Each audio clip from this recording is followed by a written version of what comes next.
We imagine the Ohio State offense is going to look different in 2018 because the quarterback's going to be different. A lot of receivers the same, some changes on the offensive line. The whole backfield's back. What are we wondering about most for spring football? Bill, Tim, Doug, Bill Landis. Gee, I wonder what you might choose to talk about with the offense. It's not offensive line, actually. I think some people might expect that from me.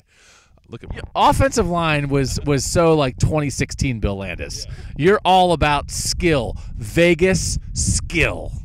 I am coming around to the idea that I think Dwayne Haskins is going to be the quarterback. I know that's going out on the limb. Dwayne Haskins, starting quarterback 2018. I continue to believe, though, that Tate Martell will have a role doing something. What it is, I don't know. We saw teams like Penn State and Oklahoma use their backup quarterbacks as like H-backs, tailbacks, just like skill guys in the backfield to create a diversion or actually like throw them the ball sometimes. And I think Tate has that skill set. I don't think he'll beat out Dwayne for the starting quarterback job as much as I would be like thoroughly entertained by that.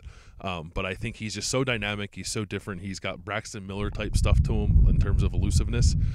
So I think they use him in some capacity. You're thinking like H-back, slot receiver, situational, throw the ball, flip the ball kind of thing, right? Yeah, put him in, like bring him in. Like he's not going to be like the red zone quarterback, but I think you bring him in short yardage stuff and let him do some read option game. But he's that, and he can throw. Like it's not a direct snap to Braxton Miller with one arm who can't throw the ball. Like Tate Martell is a functioning quarterback, just with the skill set to be something more than that. Yeah, and why run Wildcat with a running back when you can run Wildcat with Tate Martell if you want the run threat from the quarterback spot? Tim, do you have anyone as exciting as Tate Martell to talk about? Not quite as exciting as Tate Martell, but pretty close. I'm asking, where does Demario McCall fit into the 2018 offense? We know he's an H-back. We know he didn't play much last season because of injuries. He had the sports hurting in the spring. You talked to him after, I believe it was the Big Ten title game. You talked to him, and he was talking about, groin problems he was having. With Paris Campbell and KJ Hill both returning in the H-back room, all of a sudden it creates a problem for a guy like Demario McCall, if healthy. How's he going to get snaps? There's only one football. The 6 top wide receivers are back. The 2 top backs are back. And Demario, we saw 2 years ago in 2016, he's a guy who can be dangerous with the football. So it creates a dilemma almost want to call it the Demario dilemma if you want to call it that. But a guy that dynamic is almost a guy that you have to find ways to get the football. It's just a matter of how many times will they put him in the return game? Will they put him at running back at times? It's a little bit of a change up to what they have with J.K. Dobbins and Mike Weber. How are they going to move him around? I'm fascinated by that. Sizzle, steak. Left tackle. Under Urban Meyer, they've had Jack Mewhort at left tackle, set.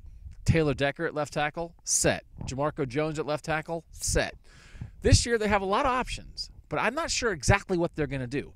Will they move Isaiah Prince from right tackle to left tackle? Will they move Michael Jordan from left guard to left tackle? Will they move Brandon Bowen from tackle and guard to left tackle?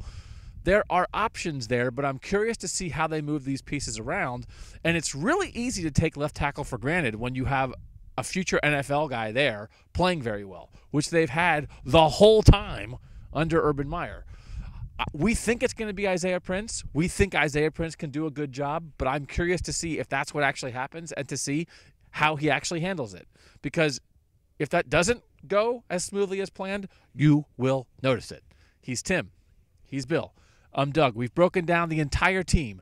Defensive depth chart, offensive depth chart. Find it all at cleveland.com. Spring ball will be here before you know it. See ya.